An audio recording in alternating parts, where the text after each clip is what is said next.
Welcome to our channel. Today, we will be sharing a complete guide on how to have your first driving lesson in an automatic car. Driving can be intimidating for beginners, but with the right guidance and practice, you'll be cruising down the road in no time. Preparing for the lesson. Before starting your first driving lesson, make sure you have a valid learner's permit and are accompanied by a licensed driver.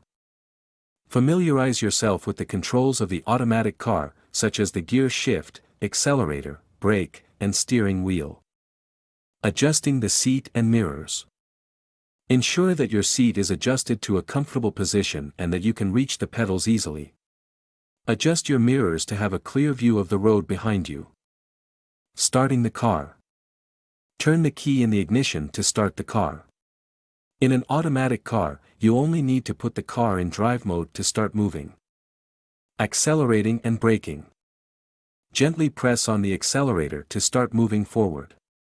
Be mindful of the speed limit and traffic conditions. To brake, gently press on the brake pedal with your right foot. Practice braking smoothly to avoid jerky movements. Turning and changing lanes.